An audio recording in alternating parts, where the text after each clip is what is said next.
Olá, seja bem-vindo a mais um vídeo do Instituto Aromalink. Se você não me conhece, eu sou o Felipe Rolim, cofundador dessa escola de aromaterapia do Instituto Aromalink. Nesse vídeo, vamos falar de grupos funcionais, o que eles são, para que servem e principalmente para que não servem. Estudar ao menos o básico da química dos óleos essenciais é muito importante para a prática da aromaterapia. Seja você um profissional que atende outras pessoas, e nesse caso eu diria até que é essencial você saber isso, mas também para você que é um praticante dessa técnica para uso próprio com a sua família. É claro que não precisamos virar cientistas para usar a aromaterapia, mas um conhecimento embasado nos faz aproveitar o máximo dela e errar menos. E ninguém quer errar, principalmente quando falamos de saúde. Cada óleo essencial é constituído por centenas de componentes químicos, diferentes uns dos outros. Essa riqueza de componentes e a interação entre eles é o que faz os óleos essenciais terem suas propriedades curativas que conhecemos. Cada componente químico é feito pelo conjunto da menor unidade que temos na química, que é o átomo. Esse conjunto de átomos, aprendemos lá com a tia Maricota no colégio, é o chamado de moléculas. Cada componente químico tem uma estrutura molecular, ou seja, uma forma como os átomos se agrupam para formar a molécula daquele componente. Por exemplo, o linalol, um componente presente em alguns óleos essenciais, tem essa estrutura molecular que está na sua tela agora. Veja como os átomos se agrupam e formam uma estrutura molecular característica desse componente. De acordo com o tipo de formação dessa estrutura molecular, agrupamos os componentes que existem na natureza em grupos que chamamos grupos funcionais. Então, grupos funcionais são agrupamentos de componentes químicos de acordo com a semelhança da sua estrutura molecular. Essa é a definição correta. Se um componente tem uma estrutura molecular com um benzeno e com uma hidroxila, e o outro também tem, apesar de ser um componente químico diferente, estes são agrupados em uma mesma categoria. Alguns exemplos de grupos funcionais que estudamos são os monoterpenos, os sesquiterpenos, óxidos, éteres, fenóis, aldeídos e outros.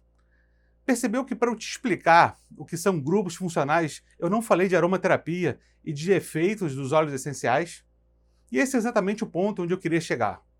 Você pode ler ou ouvir afirmações do tipo: aldeídos são anti-inflamatórios, óleos essenciais ricos em éteres evitam espasmos. E sem me aprofundar muito, eu posso dizer que afirmações genéricas desse tipo tendem fortemente a estar erradas. Simplificar as coisas é ótimo, mas quando a gente simplifica demais, entramos em um outro problema. Eu vou dar um exemplo mais prático.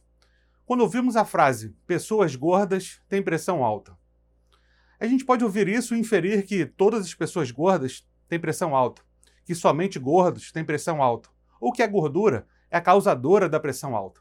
Apesar de sabermos que excesso de gordura piora a pressão, nenhuma dessas afirmações é verdadeira, de forma que essa frase, pessoas gordas têm pressão alta, cientificamente e pedagogicamente falando, não serve para absolutamente nada. Exatamente o mesmo efeito acontece no ensino da aromaterapia.